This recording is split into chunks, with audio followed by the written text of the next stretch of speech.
आज भी नियम है नारी पूजन वाला कोई कह दे शिवलिंग का स्पर्श नहीं करना चाहिए। अगर आपके 12 ज्योतिर्लिंग में से घृष्णेश्वर की कथा कर रही है, 12 ज्योतिर्लिंग में से पूजन वाली कर रही है, पहले भगवान शिव भोग की लगाया कथा कर रही है। तो सुधर्म नाम के थाली ब्राह्मण की को दो बिना धर्म तुलसी के पत्नियां रखते हैं। पहले रसोई घर में आपने भोजन शिवलिंग का निर्माण करना, पूजन करना, आराधना करना, अर्चना करना, शिवलिंग का आराधना में तुलसी लाके भगवान अपने के बेटे पास को लाए उसने तो भगवान को स्वीकार नहीं करता। या देहा को लगा मेरी भगवान बहू को मुझे स्वीकार नहीं नहीं पूछती, इसने कई लोग बड़े समझदार होते हैं, थाली लगाई रसोई घर में वहीं से तुलसी डाल के दे देते हैं, तो भगवान ने उसको स्वीकार नहीं करा, वो केवल भोजन ले गया। शिवलिंग विसर्जन करने के लिए गई तो तुलसी हाथ जोड़ कहाँ कर डलती कहती है, है? मैंने बेटे का पहले दर्शन भगवान किया। के सामने थाली पहुंच जाए, सामने रख दी, रखते समय थाली प्रथम डाल दिए दिए थे। थे। जम के बोलिए भगवान के शिवलिंग गणेश, का पूजन, वो जैसे घोष थाली माता आपने इसका नीचे भेजा, रखी, एक तो हफ्ते गणेश बाद जी ने पानी में से तैरता हुआ बाहर आया तो कृष्णेश्वर महादेव के उसमें तुलसी 12 ज्योतिर्लिंग में से ज्योतिर्लिंग में घृष्णेश्वर महादेव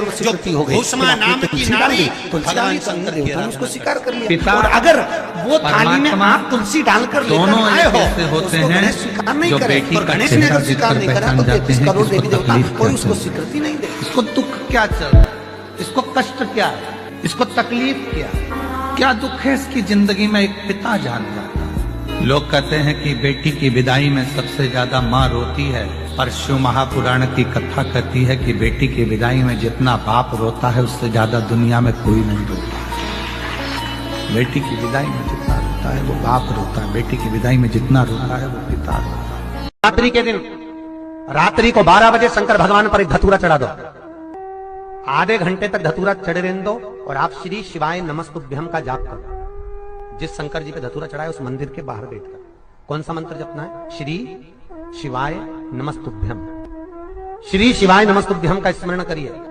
और जो दुकान नहीं चलती हो, घर में लक्ष्मी नहीं टिकती हो, खेत में फसल अच्छी नहीं आती हो, संपदा नहीं आ रही हो, बस उस धतूरे को लाल वस्त्र में बांधकर अपनी दुकान में, अपने व्यापार में, अपने घर में रात को 12:30 बजे उठाकर लाओ और 4 बजे के पहले उसको अपनी दुकान, व्यापार, व्यवसाय में उसको बांध दीजिए। और अगर जो जमीन फसल सही नहीं दे रही हो उस जमीन में ले आकर गाड़ दीजिए। आपको जीवन में कभी तकलीफ नहीं भोगना पड़ेगी, लक्ष्मी बढ़ती चली जाएगी। महाराज, लोग जब गंगा जल भर कर लाते हैं ना तो उसको कहाँ लेकर जाते हैं? गंगा का जल कहाँ जाता है?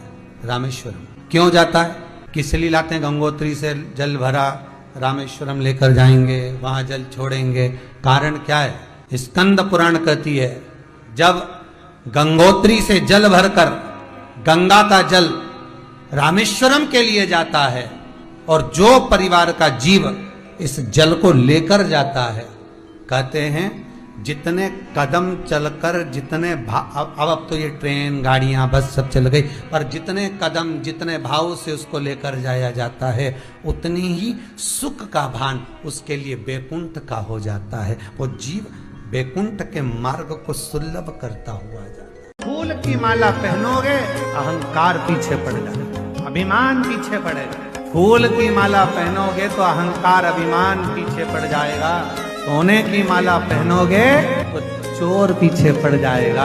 और यदि रुद्राक्ष की माला पहनोगे तो मेरा महाकाल